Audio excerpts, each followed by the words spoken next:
l'opposition, lobé la base. Mbote Ndekonangai, Mbote Nabalandi. En tout cas, merci beaucoup pour l'opportunité et puis félicitations pour notre travail. Namoni ba commentaires et belé na réseaux sociaux. Namoni ba nombre de vues et zako bakisama seko bakisama. Il a écrit que le travail est en train d'être apprécié. Félicitations à tout le monde. Merci beaucoup. On a rappelé toujours un message au Tilelo et Likaramutu. Lobby Alain Bolodjoa, espoir et opposition. Opposition comme qui opposition catastrophique. C'est que des mots à le président de la République, opposition à PTP. Maintenant, Alain Bolodjoa, espoir pour nous réveiller opposition. Beaucoup de pays à PTP, beaucoup de PTP, mais d'abord question, parce que le lobby qui a espoir, c'est-à-dire qu'ils ont incarné opposition, comment l'opposition a pété, les lots qui allaient en opposition, et aussi pour l'opposition, il faut avoir les moyens pour l'opposition. Est-ce que quand même, vous avez un soutien, il y a des Congolais, et un soutien moral aussi, il y a mon pour permettre peut-être que ça la action de grande envergure pour nous permettre peut-être que la population aille bas musala ou ils ont salé manakati opposition. Bon, il y a un bon peut-être pas, mais soutien moral en termes de remarques, de suggestions, il y a qu'à tout moment. Il y a qu'à tout moment peut-être que vous avez surpris, même de belé à pouvoir soutenir la biso, soutenir la biso. Non, mon frère Marambozo ça là où ils allaient malam toyebisaka bakonzi mais bazoyo kabiso te yo zolo bango peut-être baroyoka. Donc il y a des gens comme ça qui nous soutiennent pour ba information mingo to lo na TV na ba radio tozorango ka pas bato baza balésé okomona ba mama misu bazo benga biso mapangu ba misu bazo benga biso le non paiement ba indemnité de sortie na bango ba misu baza ko benga biso par rapport à la solde de Nabango, bazo futa bango moukié en retard. Bref, tous effectivement l'accompagnement de la population en termes d'idées, en termes d'informations, en termes d'encouragement. Et ça, c'est que nous gagnons. Mais peut-être que sur le plan financier, nous avons tous eu baza ya moko mais il y a quoi aider biso à ça la action en grande envergure. Mais ce qui est essentiel, nous sommes accompagnés effectivement par la population. Ce qui n'a pas appel, n'a pas message qui est par jour, c'est dans les 200. Ok. Donc, baza ko benga de partout. Na peut-être parmi bara bateau bazora ba appel na île Fidji. Ok. Na tanga na classe. Musique. Mais tous aura na appel na za batini na mission de service na za na Australie. Ah, okomi kunandeni. On vous encourage et tout ça. Ba maman ba otchapsona ba mabondeli ba papa pe. Bien, merci. Merci, mais on a rappelé Nabakon Omani, Bino Bobengaka, Alain Bolodjo, aussi de la message, c'est bien. Mais ceux qui ont un bon, il y a quoi accompagner, vous allez vision, vous allez poser un bino, vous allez le côté, il y a peur, vous allez neti, karaba, oyakala, parce que ceux qui sont bons, vous allez obliger peut-être, il y a côté cas, vous allez lutte. Pour que aille bané peut à souvenir n'a pas besoin d'aller aussi parce que les canaux TV ils a fait l'été il y a pas transport également famille donc ceux qui sengeli vous sepeli na mutu surtout opposition ceux qui vont soutenir sengeli peut moi musolo et accompagner. Alors les lots toko lobela 64 ans après indépendance, quelle perspective? Est-ce qu'on est réellement indépendant? Aussi la question sécuritaire dans la partie est de la République démocratique du Congo parce que la M23 avec AFC, les alliés bien sûr, il y a Rwanda, Ouganda, Ndenge, président de l'Assemblée nationale à Lobag, Ouganda, paysan à Masolo, bazo continuer qu'on gagne terrain, qu'on gagne village. Et déjà, comme un territoire, il y a Lubero, même si FARDC bazo continuer qu'on bunda, mais bazo côté quand même. Alors aujourd'hui, Alain Bolodjo, 64 ans après l'indépendance, on est incapable. Il y a que sauvegarder l'intégrité territoriale, il y a Mboka Nabiso, il y a que sauvegarder même l'unité nationale. Qu'est-ce qui se passe? Bino, responsable à la parti politique, Bino, politique, qu'est-ce qui se passe et qu'est-ce qu'il faut pour que Mboka et le peuple congolais puisse respirer Kimia? Bon, peut-être n'a surprendre plus d'une personne. La situation dans la partie Est, peut-être aussi la raté. Ah bon? Et aussi la raté parce que bateau bazo combattre biso bazui temps ya ko étudier biso bazana ba motivation oyo bango bazo trouver légitime et naturellement nous sommes condamnés à nous battre toute la vie. Et ali combat ya longue haleine, ça n'a pas commencé par nous et aussi la peine à bisoter parce que il y a beaucoup de centres d'intérêt, il y a bateau bazako bunda pour que mboka na biso e kabwana pour que la population congolaise atika dans la situation de précarité afin que bango va se retrouver. Bogota la papa Lumumba a alerté biso yango. À cette époque-là, c'était en 1960. 64 ans après, la vision en Ezali. C'est-à-dire c'est une vision indécrottable où aussi la lona l'obité. Le lot, pays locaux à Rwanda, Ouganda et d'autres pays, bazako formé banana bango, koebisa bango, que vous voyez cette partie-là, ils ont abisso. C'est-à-dire que va préparer banana bango, va pérenniser le combat. C'est ce que nous devons faire aussi. Biso tozana bitumba, ezo bimaloko a course à relais. Biso atobandi yangote. Papa Lumumba ba bunda yango, papa Gizenga, bazé belé, ba bunda pour que tout préserver 2 345 409 km². Na simana bango, bandeko musupe bayaki ba bunda pe. Biso lo tozo bunda, toko passer relais, toko passer bâton pour que le combat ait continué. Combat à relais, course à relais zarandeni. Mutaliboso a bandé à Zokima, a simbi bâton. Akimi, soka mona lembi, a passé bâton, Mutumso a bandé Kima. C'est le combat de toute une vie. Bon, c'est désillusionné. Cette guerre ne finira pas. Et que la guerre, il y a toute une vie. Mais maintenant, comment faire pour que la guerre ait impacté ma condition de vie n'a bissoté en tant que peuple? Nous devons avoir une armée forte. Nous devons avoir une administration forte. Nous devons avoir nos services de renseignement, tout ce qui est comme service spécialisé. Yamakasi, nous devons avoir des dirigeants sérieux, disciplinés. Et tout ça là, c'est que le meilleur d'entre nous n'est pas à pouvoir. En ce moment-là, on va s'organiser et on va jouer sur 2 dimensions. La persuasion et la dissuasion. C'est-à-dire que nous ne pouvons pas attaquer Bisso à réfléchir à 2 fois. Ce qui peut attaquer Bisso à la capacité à neutraliser. Cela ne veut pas dire qu'on va chaque fois, ce qui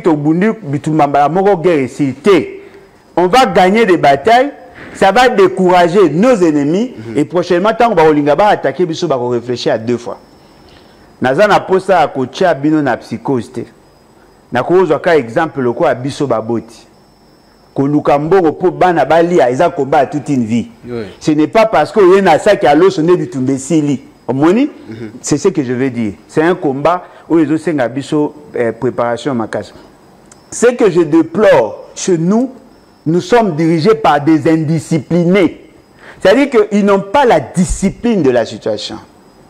Nous sommes dans une situation de crise. Mais il suffit seulement de voir le comportement. Il y a bateau pour que vous se rendre compte que vous avez mesurer la portée à haute comme situation.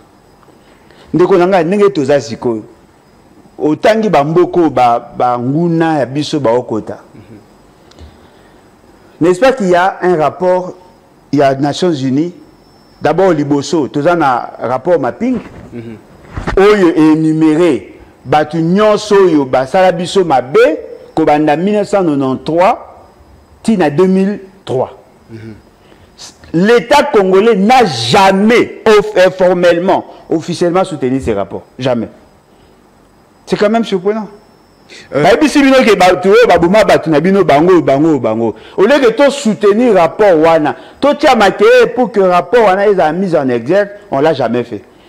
Nations Unies a autour de ça le rapport a démontré que la présence militaire à Rwanda n'est pas na biso eza. Avec des photos, des vidéos, qu'est-ce qu'on a fait? Rien du tout. Mais Alain Bolodjo, au lobby, toi comme Mboka Bazaba indiscipliné. Et ce n'est pas la classe politique. Même aussi, on peut parler même de la société civile, tout de vous avez indiscipliné. Parce que lorsque le lobby lorsque Rwanda va attaquer, quand même, Kagame est monté. C'est en complicité, bien sûr, avec l'opposition à Baron, la société civile à Baron, encourager Baron. Mais pourquoi nous, les Congolais, tous indisciplinés, et prêts même à lâcher prise?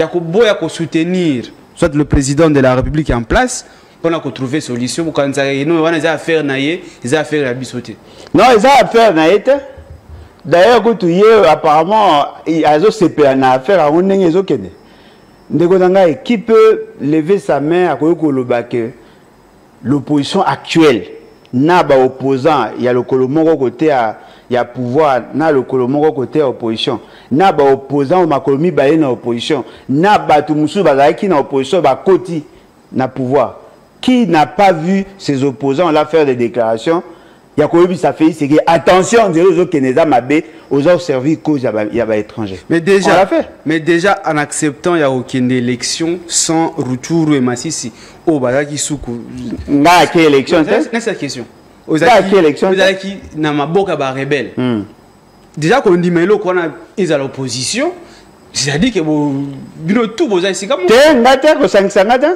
nga kenda élection te nga boya ki élection parmi les raisons il y a ngopé na boya ki élection na la carte d'électeur te oh mona nga na bureau de vote be na bureau d'enrôlement nga na boya ki bato bandimaki bakanisa ke soki bazu bokonzi ba ko changer makambo bazu pe bokonzi te. Le problème est Ali Boy. L'opposition n'a pas la responsabilité sur le plan social et sur le plan historique. Mais la responsabilité est à penser à bateau à pouvoir. Parce que bateau va nous dire que l'élection ça mais ça va opposant, opposant va accepter. Mais bateau va saler l'élection salement et ça va pouvoir. Mais faire accepter, ils deviennent directement complices. Bon, ceux qui va complice, va complice naïf. Parce qu'ils ne sont pas intervenus directement, mais cautionner ce que le pouvoir voulait faire. Au moment où le moron de Gonangé Zaboué, ils ont dit que d'abord l'essentiel à bateau bobenga opposant à bata pouvoir. En tout cas l'essentiel à bata rasop. C'est-à-dire que baïban. OK. Baïbandeko, baïbani, baninga lisano, bazan ba ami commun. Au moment où ils ont le quoi na golo bani, le quoi mutoko à Chris Mukendi. Azam ndeko nanga muninga nanga lisano tokola na ye sika moko to tanga na ye na ba école misusu sika moko tokola na ye sika moko tozaba na quartier moko abala mona quartier na biso ngape na bala mona quartier to bota na quartier bref tokoli ya ko se 40 komenga 47 ans tozakaka esika moko omoni mutaboye ata za na pouvoir ozala mo arrêter moyen ça ma bête po bana biso ba yebani c'est ça le piège au tozala ngolelo batu nyonso zo mona o bo benga ba leader ya opposition na bato ba na pouvoir bango tout ba batarasop bango tout sans exception ba batarasop ça dit que baza komi protéger mutuellement baza komi pe ça va passe et msusu mtenga ça déclaration ba lo balikamo ba muninga na bango en commun à bengi ah mon cher oui que loko betu on essaye muninga no passer awa vraiment bomaka a moto mama kuta na posa kuta nayo mama bonia bono occupé ndeko oza ndeko no boy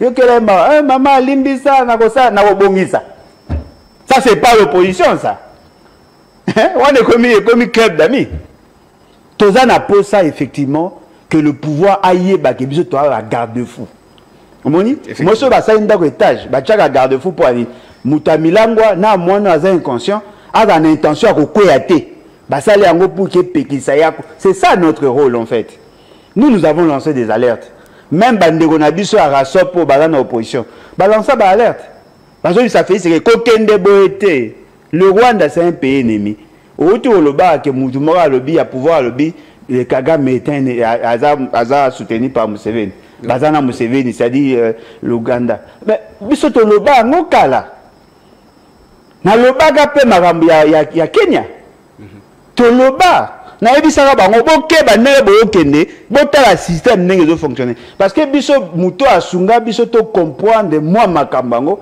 eza honoré Ngwanda papa honoré Ngwanda ebisaka biso voici comment ils traitent voici la vision Imatuchi voici comment ils opèrent biso mo pe de sali recherche to moni que effectivement ba créer un mécanisme de financement et mission de la vision na bango à partir ya ba banque et c'est le Kenya na Éthiopie oh baza ko sala mécanisme pour que bazwa bambongo on a lancé les alertes Félix Sekende alingaka koyoka te ndenge bangala baloba mutuma ngbongi soki bozo ebisa etika eloko zo sala bozo mabiso na piège alingaka te nde to lo babo sikoyo ba wande baza na mboka na biso Bobo Sanate, ba Ougandais pe baza.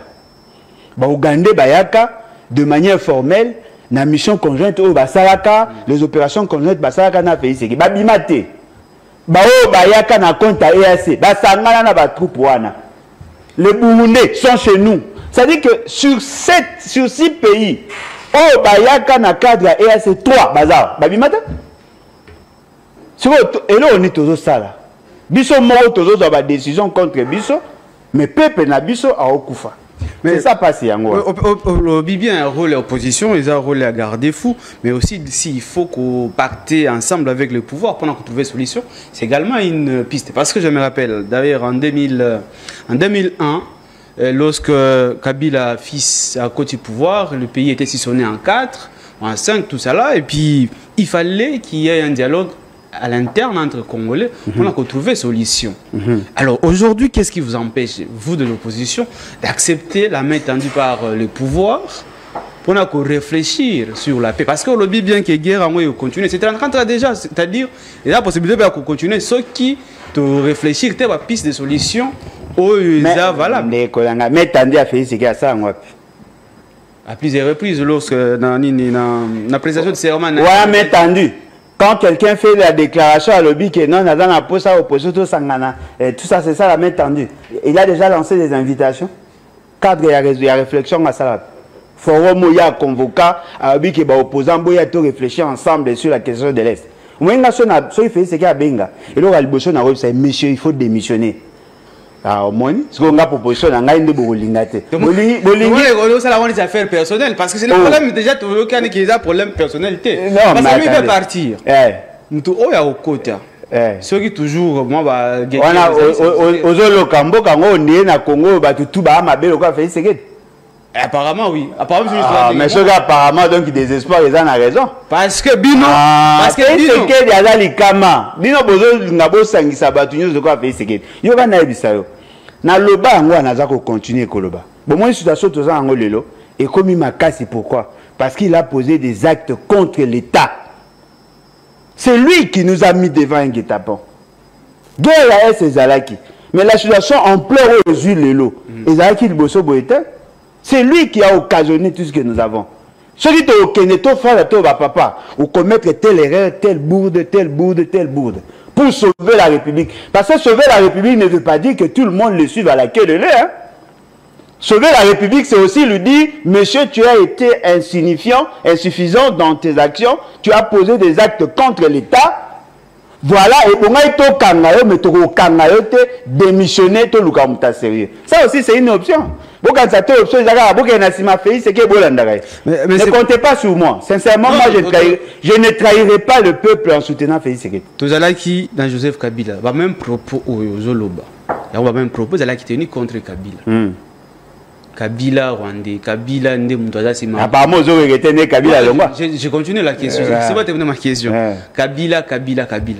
Je me rappelle même Voloba que même si on a dit moi Mouké, on m'a battu, on m'a battu. Voilà, tout ça. Vaut mieux un chien que Kabila. Maintenant, Kabila qui même problème perdu. Au moins que le problème ce n'est pas l'individu président de la République, mais le problème c'est nous les Congolais. D'une manière générale, tout est dit pour ce que vous avez moi impoli baza s'adresser na baboti omoni monde ngeza bato ba sengaka que Kabila que ils avaient totalement raison parce que Kabila ne méritait même pas être là. Il a commis beaucoup de bourdes à sa libérer rebelle, il n'avait plus inspiration pour na ma innovation dans la gouvernance. Il devait partir. Il est parti. Mais là où maintenant ils ont péché, Babi vaut mieux un chien que Kabila. Mais apparemment, leur rêve est corrigé. Kabila est parti, mais celui qui est venu après Kabila il est pire que lui. Y a-t-il pas moyen de désirer le départ à Kabila et le remplacer par quelqu'un qui s'y connaît?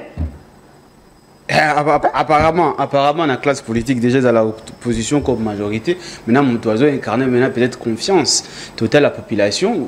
Par rapport à la gestion, maintenant, ça devient compliqué parce que l'IDPS, où il y a qui est comme espoir. Non, mais l'IDPS, il y a qui espoir auprès des inconscients. Vous pensez net aux arbres. L'IDPS va être content à la gestion d'abord.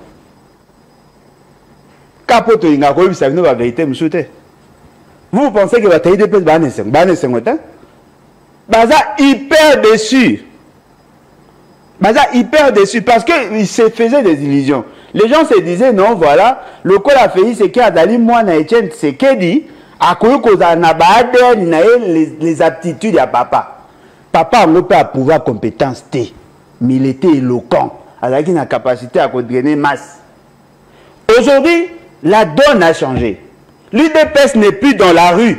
L'UDPS devient dans la gestion. Mais les aptitudes de la rue les rattrapent même à un niveau à sommet de l'État. On s'est comporté comme des opposants, comme des militants, comme Batoumbara Bapiné, mais tout en étant au pouvoir. Alors, biso siko to mona, le lenge na bango ya ko gérer et ça ko répond à aucune norme. Ce qu'on peuple alors au kanisake, ceux qui vont payer chance à aider mais quand même ça prouve à la population que l'alternance ou la bonne alternative pour Mboka, ils n'ont ni dans l'opposition ni dans le pouvoir. Parce que opposant, il y a lobby, on va gérer les lots. Mais ta pouvoir, il y a lobby, il y a l'opposition, le beaucoup. Apparemment, Dieu n'a pas créé de nouveaux hommes. Mais de nouvelles pratiques de gestion, il va changer. Il y aura ça. Moi, tant que ça, coup d'État à Liboso en 1960-61. Il y avait un jeune, je crois, de 18 ou 19 ans, qui était là, Laurent Désiré Kabila, à s'opposer contre le coup d'État, parce qu'il était lumumbiste. C'est lui qui, groupe Nabango, c'est que la sécession katangaise est Simbate. Il était parmi ces jeunes-là. Il était opposant. Mais lorsqu'il a accédé au pouvoir, il n'a pas fait mieux. C'est-à-dire que tant que l'opposition d'hier, ces opposants-là ont géré. IDPS, papa et IDPS ont participé à l'assassinat à Lumumba. Papa et IDPS ont participé à l'oué à Kassavou. Papa et IDPS ont participé à l'oué à Kimba, Bamba, Mahamba, Nani. Christophe Muzungu, Nyangara, Elengesta, Banzuzi, papa Nyonso, Moni Babumba Kawana, IDPS va participer. IDPS a participé à la pillage, il y a 91, 93, zaïrianisation. Tout ce qu'il y a eu comme fait négatif dans notre pays, père et IDPS ont participé. Bobimisa Bango avec une chasteté, Bobimisa Lokola, ils n'ont jamais. Non, Bazonginde n'a pouvoir. Bazalaka, Bazonginde n'a pouvoir. Toutes les mauvaises décisions, administration, école, IDPS a participé. IDPS a été créé de manière informelle en 1980. Baeko s'est radicalisé en 1982. Mais bon, comme la biso makas, c'est pendant qu'ils étaient avec Mobutu, non? 1960, 60, 65, 67, 70, 71, 73. Mazalaki na gestion. Ils ont assumé des fonctions. Lorsque l'État avait l'intention, il y a que ça, c'est que l'administration publique est à la requinquette, tout ça va en force. Papa Etienne, papa Félix Sekedi, il y a une mission à former Batou en droit et en administration publique. À Bomaïnda. Tant que tu as posé à Congo, possibilité à relier le pays avec le système de transport multimodal, il y a une responsabilité à gérer l'avion. Tant que tu as la planification et le développement, il y a un ministère à plan. Quand il s'agissait de calmer Bardot, il y a un ministère intérieur. Quand il s'agissait d'organiser la justice, il y a un ministère à la justice. Et partout ici, il y a vérifier. Aucune réforme. Quand il s'attend atteinte à point d'achèvement. Rien. Ils ont participé. Quand vous toquez la conférence nationale souveraine, mais papa Etienne Tshisekedi Abima 3 fois Premier ministre. Qui pillage le Salima Azaka? Et combien d'états en gestion Faute nanga? Oh, si vous avez incompétent, il faut nanga. Il y a une réforme.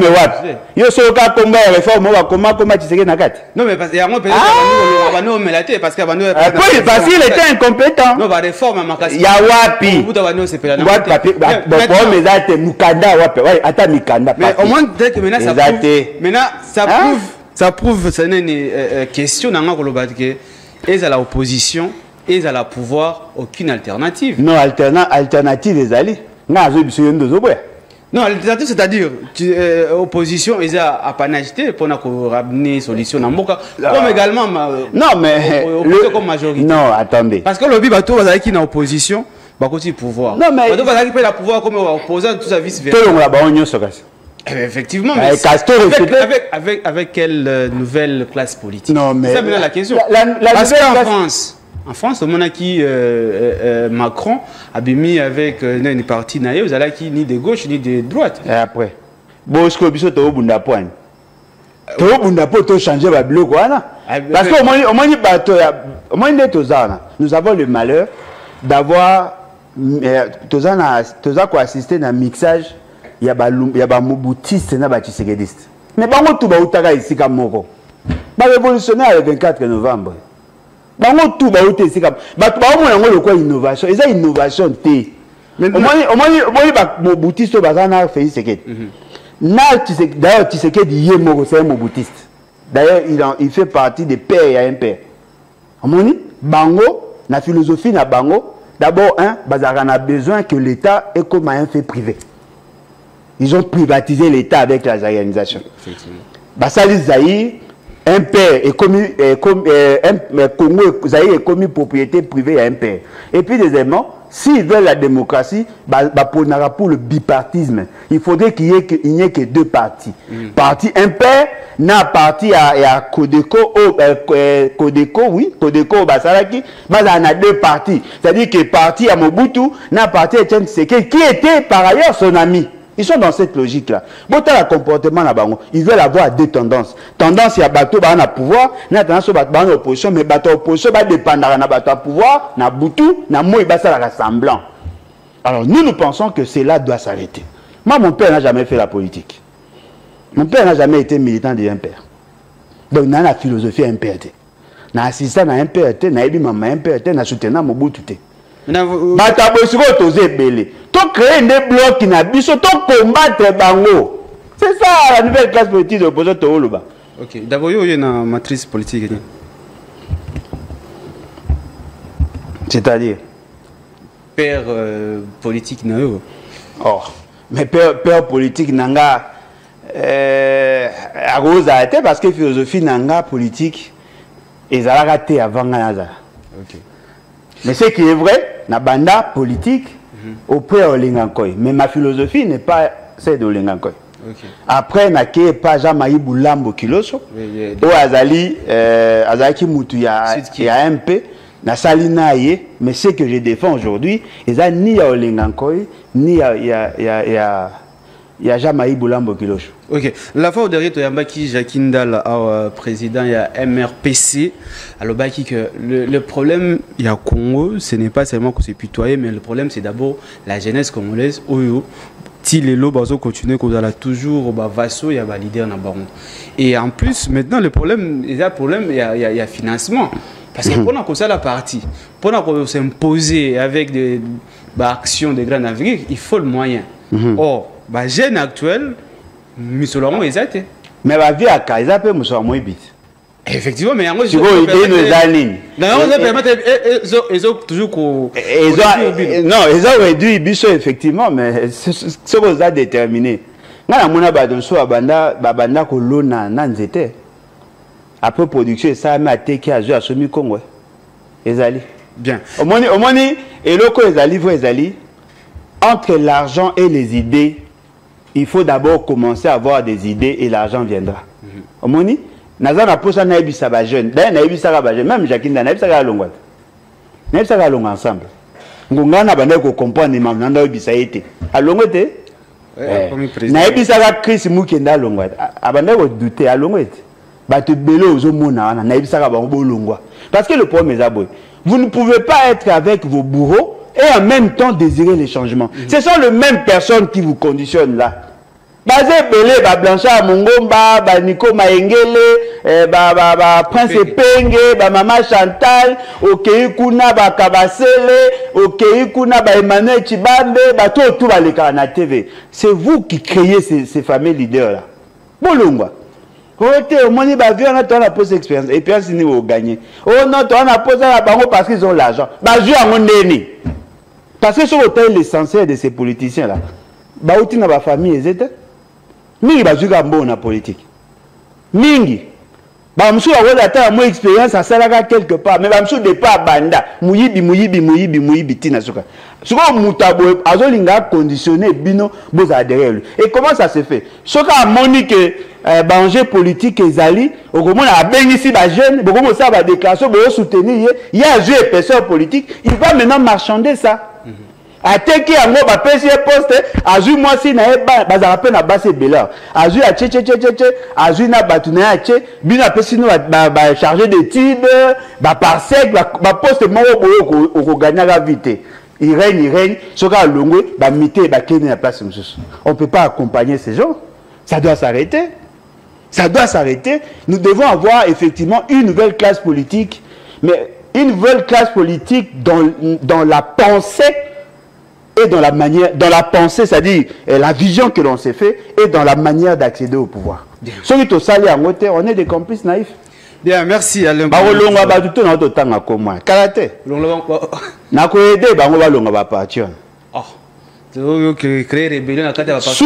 Effectivement, on comprend. La révolution doit commencer au sein des partis politiques. Les mauvais députés sortent de quoi? Des mauvais partis.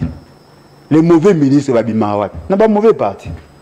Si vous avez accompagné pour gagner.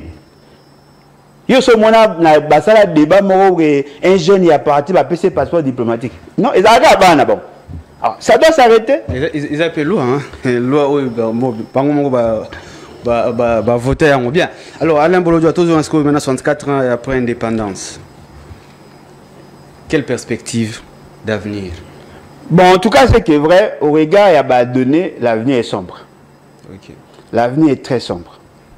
Parce que déjà, l'essentiel, il y a la population n'est pas formée par rapport à exigences et environnement concurrentiel. Tout ça, on a des défis et belé. Dessert en eau potable.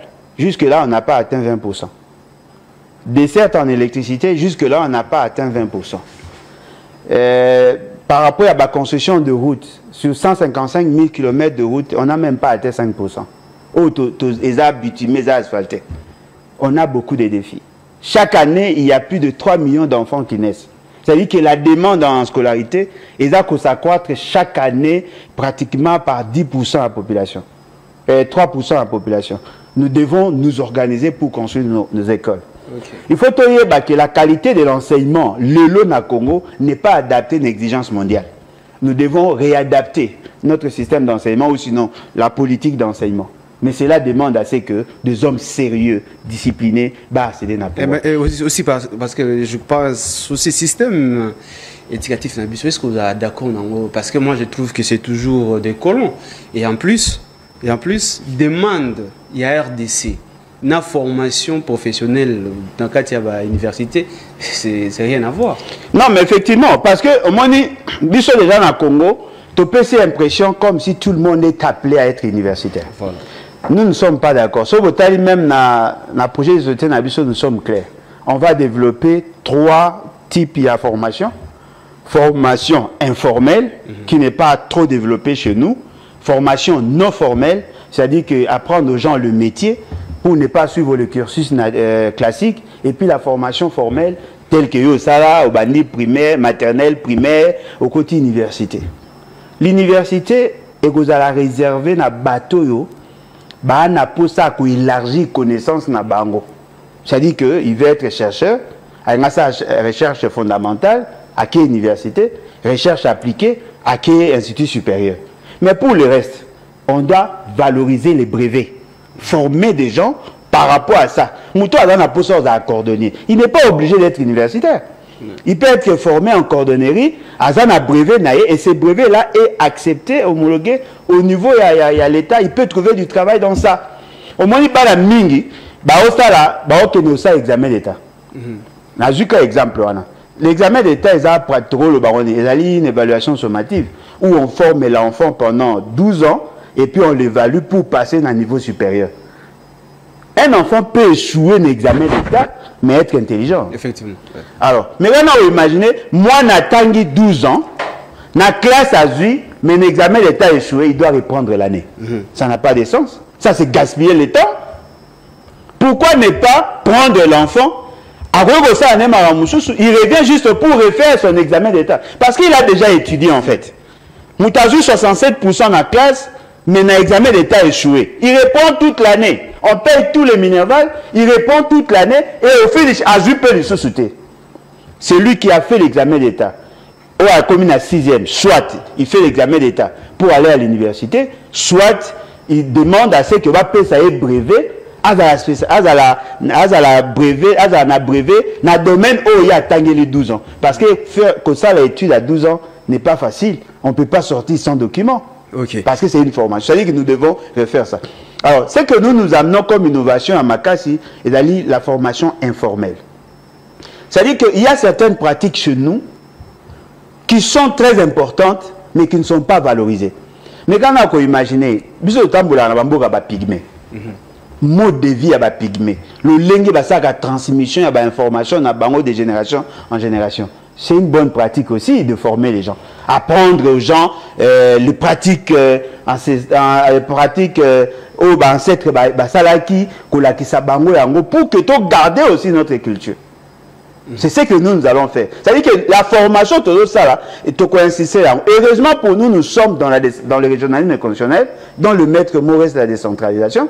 Ce que nous allons faire est simple. C'est-à-dire que nous donnons la grande vision au niveau national et nous laissons les provinces organiser leur enseignement de manière spécifique. Toutes les provinces n'ont pas la même vocation. Effectivement. Pédagogie, sciences commerciales, et non. Là où c'est nécessaire d'organiser la pêche, organisons la pêche. Et si vous avez Marambabois, tu organiser Marambabois. Et si vous avez minéré, tu organiser minéré. Pour que les gens aptitude, il peut aussi trouver du travail tout en étant D6. Bien. Alors 64 ans après, notre économie toujours extravertie et non introvertie. Quand même, c'est également mon cause, il y a notre développement et beaucoup. Bon, moi je pense que le débat n'est pas à ce niveau-là. Au moins, aujourd'hui, au regard de l'évolution du monde, il n'y a aucune économie qui peut se développer en se refermant en soi-même. Il faut toujours s'ouvrir. Citez-moi une seule économie qui ne dépend que d'elle-même. Ça n'existe pas. Parce que Tozali ces villages planétaires ont commis le besoin et commis que c'est créé par rapport à l'évolution technologique. Dites-moi, comment ferons-nous sans Internet aujourd'hui? Bon, mais quand on imagine la situation sans Internet, on en a besoin. Est-ce que nous avons-nous la technologie? Non. On peut échanger avec eux. Mais là où maintenant, c'est de valoriser nos avantages comparatifs. Okay. Nous avons des atouts dans ces pays. Tokoki produit suffisamment pour desservir une bonne partie du monde. Mais attention, le marché international a des exigences en quantité et en qualité. Et surtout en délai. C'est-à-dire que si nous voulons, dans la compétition internationale, qu'est-ce que nous avons comme atout? Déjà au départ, notre pays a une vocation agricole. Ce qui te mettre l'accent sur l'agriculture et que tu respectes la norme internationale parce qu'il y a des normes au niveau international pour que votre produit soit accepté dans le marché international. Les annettes, la norme ISO. Ce sont ces normes au Batalaka en termes de quantité et qualité. Si nous respectons cette exigence-là, on peut produire et vendre en international. Notre économie ne sera pas fermée pour autant. On peut vendre à l'international. C'est que nous ne produisons pas. Pour moi, il y a l'économie d'Abisso. Il y a beaucoup toujours expatriés.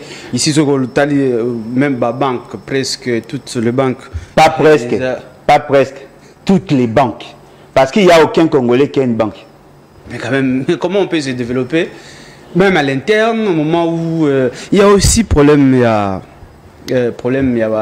manque, il y a liaison entre les provinces. Ouais, là, mon élève t'a payé ça. Nazaraki, Naganga, je crois que j'ai manifesté ça devant tout le monde. Un gouvernement se glorifie du fait d'avoir passé la commande, il y a 27 000 tonnes de poissons qui nous auraient coûté 6 millions de dollars au Pétomonate. la vision mukuse boye mukebwe déjà ba na vision ya ko bunda pona olia likele tala mukebwe mais biso ba ota ba posa ba mboloko ba posa ba ngula zamba on se retrouve pas dans ça ndeko nangai nous pouvons produire l'essentiel de la spéculation agricole dans ce pays. Peut-être les gens seront surpris. On peut produire du blé. Ah ouais, Namboura Nabiso. Mais toi, on a posé à mapa. Tu as la map. Mais farine est où à Libanda. Et là, on a mon aventure. Fait c'est que d'ailleurs, on a mis sur Nabina lobby. Non, voilà. Tozo lingasko to bakisa na formule ya mapa to bakisa fufu. To longola 10% farine to remplaçant par fufu. Ah, innovation. Ça, ce sont des aberrations. Papa, Abimisa 40 millions de dollars. BAD, Abimisa a payé sa financement à 40 millions de dollars. Dans fameux projet géré par la présidence. Le conseiller principal a fait Sekedi sur des secteurs productifs à terme en agriculture. 40 millions de dollars. On vous avait chanté ici, au Bandangote. Et ça l'a mis? Et ça a mis. C'est-à-dire que ce qui est sérieux, nous pouvons produire. Le problème de l'enclavement, c'est un problème de méthode, c'est un problème d'option. Une fois, j'ai échangé avec mon aîné Adolphe Mouzitou. Alors, Alain, nous avons 97 000 km de route de dessert agricole. Supposons que tu as créé une brigade pour couper sa possibilité de par cantonnage manuel avec 12 000 $ le kilomètre. On peut avoir des routes en terre, mais fréquentables. C'est possible. Si tu as encore un peu toutes les voies de dessert agricole, dans son entièreté, ce sont des segments de route. C'est-à-dire qu'on peut commencer à entretenir ces routes et puis faciliter l'évacuation de certains produits. Moi, maintenant, on peut imaginer, depuis 1883, comment qui déjà exploité de manière formelle l'espace Nabiso. En 1960, on n'a même pas atteint 1000 km de route asphaltée. Mais l'homme blanc a exploité comment? À partir de la route en terre. La brigade, Bazalaki, Bazako Sala, Misala, pour que le produit soit évacué. Chez nous aujourd'hui, nous avons une direction, DVDA, direction de voie des desserts agricoles. Cette direction, je suis sûr et certain, c'est qu'elle est bien montée. Or, tu crées justement pour Papa Nanga, commerçant, avant de quitter Mandaka, dans le centre-ville, tu as commis à Ingende en 3 heures, 4 heures, route en terre. Nicolas et Otikoleka, tu as ça à 2 à 3 jours. Il semblerait que la Banque mondiale aurait financé la réhabilitation partielle. Yanzela wana, tu as commis ça la demi-journée. Ce qu'on peut faire, c'est un pont. On peut faire 200 km à 2 jours. Je me souviens à une certaine époque, on faisait 2 semaines pour encore à Matadi. Mais aujourd'hui, on commence à 5 heures au commis. C'est-à-dire que s'il y a la volonté, il y a la connaissance, on peut réhabiliter nos routes même en terre. Kobanda Kisanga et Tibunya, c'est en terre. Kobanda Kisanga et Nyanya, Ti Isiro, c'est en terre. Kobanda Isiro, Ti Wacha, et Ti Wamba, Wacha. C'est en terre. Mais Mundela a exploité pendant autant d'années, il a exploité de l'or sur des terres, route en terre. Il y a un problème de philosophie, il y a un problème de conception. Nous pouvons relier nos espaces. L'avantage maintenant est allié et qu'on peut s'abuser d'externalités positives ou que ça là que pomme de terre les autres est comme marawa. On peut produire de l'huile, et du coup, le Grand Kassai est cause à l'épicentre économie. Il y a comment parce qu'il y a un centre et cause ils ont maman le Nord Kivu, le partout et puis voilà. Mais effectivement, l'essentiel d'ailleurs c'est Sanko. Oui. Il y a un des appels le cœur, il y a Congo. Parce qu'à partir de Sanko, on a la possibilité au côté Maniema. Oui. À partir de Sanko, au côté Équateur. Chouapa, au côté province Onani Chopo, au côté Mongala côté Bungananga. C'est-à-dire il y a possibilité à côté na Kadjouana. Mais il y a maintenant un problème de vision parce que ce aujourd'hui dans le domaine de transport. Ce qui est sali réseau ferroviaire à Makasi. Et il faut faciliter biso to sangisa zone wana tozwi na kobenga wani tobenga lokwa gare centrale ya munene totyango na Sankour à partir wana mutu ana posa ya kokende Kinshasa aza na Kisangani azwi Kisangani Sankour Kinshasa et ça passe par Bandundu. Oui. Et qu'on permettre biso ba produire eza musika et yaka facilement parce que le train ezali ba transport de masse train na mai. On peut trouver comme ça à dragage il y a ba rivière na biso et comme navigable parce que BFO ezali non navigable belé trouver comme ça la dragage pour que ba marchand na biso les kaka. Ce qu'on a so imaginer depuis boyoki bateau ba yé na pouvoir ba soit disant ba opposé à Kala. Qui a déjà entendu bateau na vision sur l'ONATRA? Comment allez-vous résoudre ces problèmes sans l'ONATRA? Parce que c'est l'ONATRA qui a les chemins de fer, c'est l'ONATRA qui a les bateaux, c'est l'ONATRA qui a la technicité. Allez voir les conditions de vie et de travail à bateau ONATRA. Seul point d'entrée d'abord Tikalaka nani port ya Matadi. Autant d'argent bango tout ba dépend na port ya Matadi. Les théories ba pesi Bolloré. Bateau va le bailler qui va parce que l'État a le monopole. Jusqu'au le port avec les Français. Pourquoi? Parce que Félix a gagné confiance à les Français. On a la possibilité de faire renaître, de se cendre l'ONATRA. On a le moyen. Moyen Zali. Il y a une question à volonté politique. Ignorant de il y a une question à volonté politique. Non, mais la volonté ne suffit pas, il faut connaître. Connaissance, c'est cause à la main. Exact. Connaissance c'est ça. Vital Kamerhe n'a expliqué mais il est au pouvoir mais alors maintenant il y a un dossier comme aussi un dossier où il y a question il y a un dossier à procès à lampadaire on a forage soukara ouais pour ni bolika on a mis balle et c'est bête de tout bala d'abord c'est parce que dossier bandaki mais malheureusement bakangi François Robota Wazaki ministre du développement rural mais la tête, c'est Nicolas Kazadi. Nicolas Kazadi a la tête, a le coup. La tête, c'est Félix Sekete. Au moins, ok, ici, ce qu'on dit. Non, mais la tête, c'est Félix Sekete. Depuis quand Nicolas Kazadi a comment la tête? Mais parce que c'est lui qui était le ministre à la Finance. Et Félix Sekete était qui? Non, mais lui, c'est le président de la République. Et alors? Parce que Nicolas Kazadi n'a bossé après, ça le baille bien que voilà. Lui, en tant que ministre de la Finance, ça va dire qu'effectivement, qu'on tient bon pour couper ça bon. Mais tout le monde qui est gouverneur Ngobila, à Wangana, lobby, à Tam Kolomogote, à dire au monde bon. C'est le cas d'ailleurs même avec François Robota, qui est toujours parfois victime de la politique naïa, qui communicateur.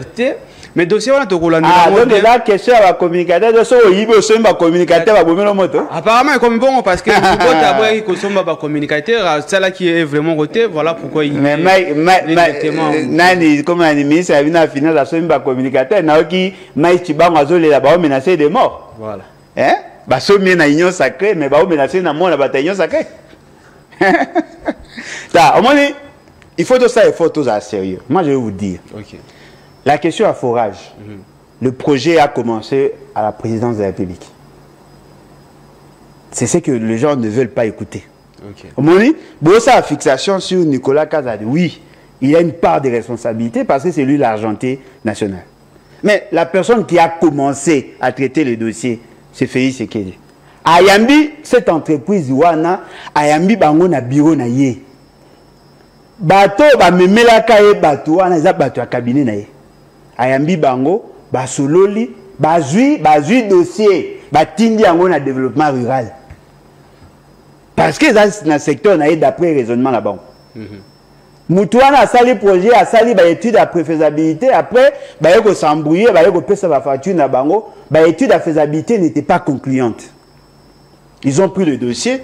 Mais étude à faisabilité qui va mener au travail en web. Non mais bango ne ba développement rural va travailler. Boka sangote qu'à une certaine époque ba déployer ba tuna bango ba kena ba province ko za ba donner. Ba ju ba donner na ba pesi ba yenango. C'est quoi tel mais à juteux. Tout le cabinet, tout le monde a sauté là-dessus. Baché pression, babimi simbo. Tant babimi simbo, babani ko ça ba aventure na bango. Biso to bana déjà ko lancer alerte depuis 2021. Donc bon temps ebimi qui na développement rural tout. Mais développement rural ndé azali demander à crédit. OK. C'est lui, c'est grâce au développement rural que l'État s'est engagé. OK. Mais tant que bimi simbongo, ba pesi mbongo na entreprise oyo bango ba lobby que ba gagner qui marché pour na osala. Ba entreprise oyo ba gagner qui marché. Tozo yo ka d'après le kuta na bango que basala qui passation à marché. Mais l'appel d'offres n'a pas été lancé. Ngana ebi de ce appel d'offres ezaki. Parce que l'appel d'offres ezalaka. Nani Beseko a ngaka bisa bango que avant bango basala yango, il y a eu d'autres projets au basalaka. Le coût ya souka le plus cher, c'est $30,000. Mais babimisi 297,000 par forage. Et que non seulement le nombre au balinga basa et samité, mais le coût est allé largement supérieur. Alors, on va arrêter le ministre de la Finance.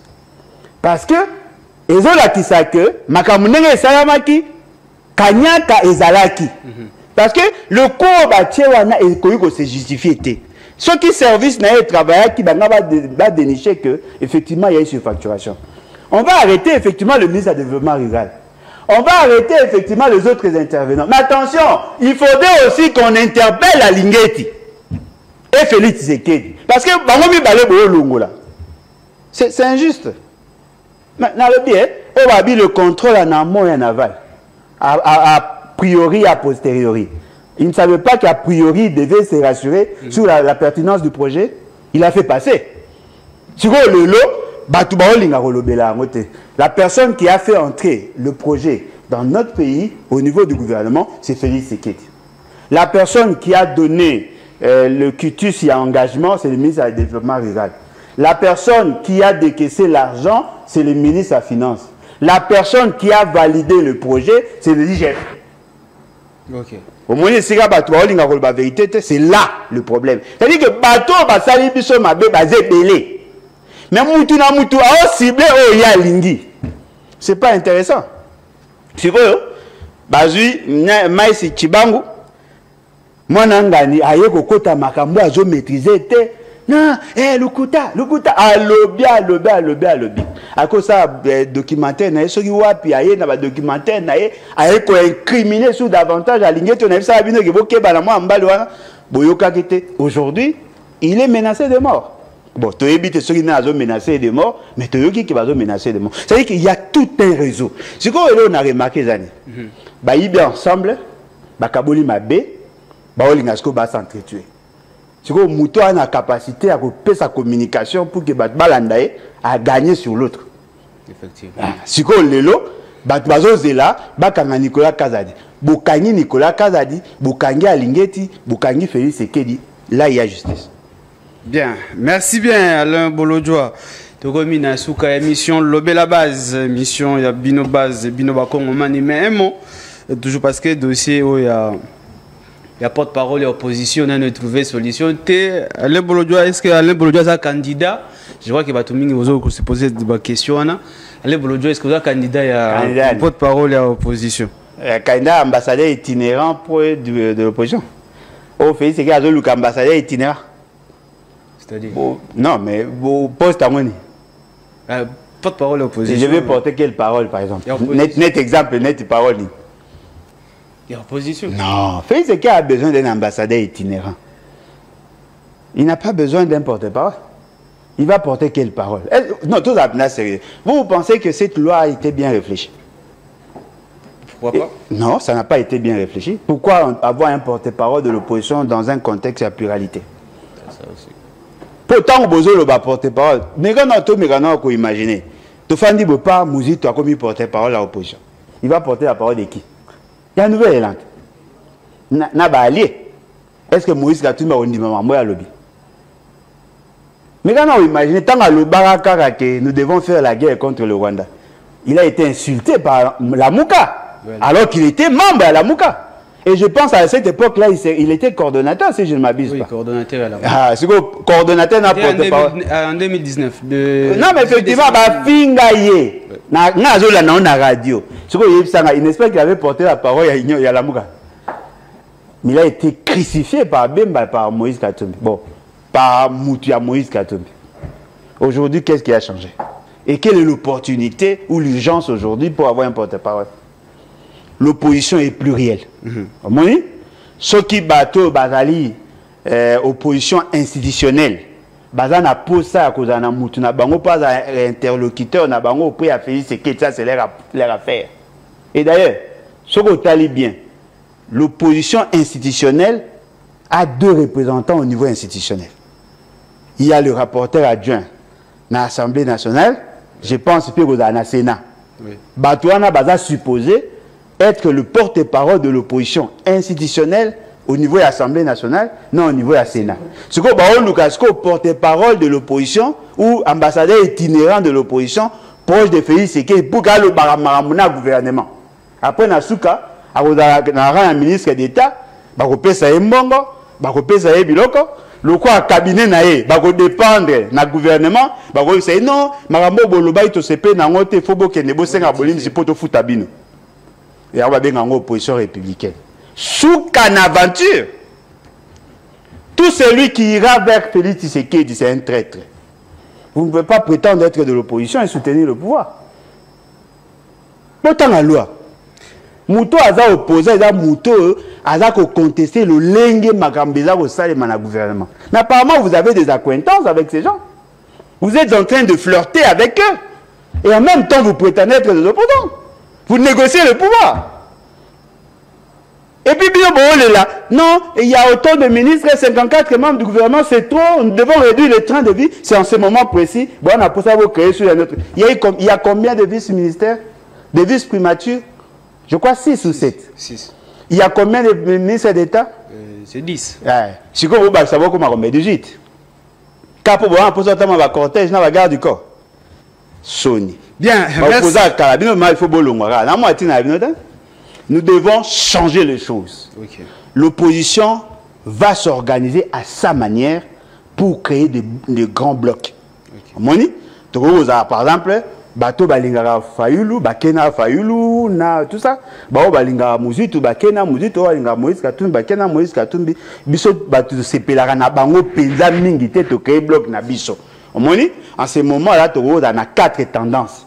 Si nous avons des actions conjointes à mener, tout sangani, tout décider sur cette question, ce qui a tué si tout zongani na kwenaï. Voilà. Pour que le pays se développe, il faudrait qu'il y ait un porte-parole. C'est faux. En France, il y a eu plusieurs candidats. Aux élections, ce n'était pas 2. Il y avait plusieurs candidats en France. Mais la France, aujourd'hui, est classée parmi les pays assez bien gérés. Assez bien géré. Ouais. Voilà, Alain Bolodia, tout le monde qui est dans cette qui coule, on va adhérer à la vision 7. Je voulais parler de proposition par rapport à l'unité. Sur 7, on a eu 5. Sur 7 propositions, on a eu 5. Net, il m'a dit la constitution, on a eu. Ok. Ceux qui ont makambo ya ko tala makambo ya passe ya peuple nazali. Ceux qui ont makambo ya ko contester illégitimité à pouvoir, je suis d'accord. Mais ceux qui ont makambo ya revendication, mais cela je ne suis pas d'accord. Nous sommes ouverts. Donc, mais alors c'est pas possible alors marcher na bango parce que sur 7 non, ndekolangai. Attends, moi si nanga ndako nanga d'accord na nyoso te. L'essentiel ezaka tota ko et sur 7, boyoka na 5, ezebele. Félix Sekei ensemble. Mais pour d'autres causes. Pour d'autres questions, et puis la consultation, ce n'est pas que nous avons pris des engagements formels. Ok. Bien, merci Alain Bolodjoa. On dit Koya Kosolana base. Kopé sa base, vous a dit Makanisinayo. Merci, Président Alain Bolodjoa. Et je crois que Mbela est président de Bolodjoa Boyoka qui a bino base, bino bakongo mani. Bolinga à l'espoir. C'est l'IP, Kotia Maboro na poche pour nous soutenir œuvre. Bien. Merci Nabino Base, merci Nabino Bakongo mani. Nanenge Bolandi, émission Nabino Lobela Base. Dorénavant, émission Nabino Lobela Base à l'IP.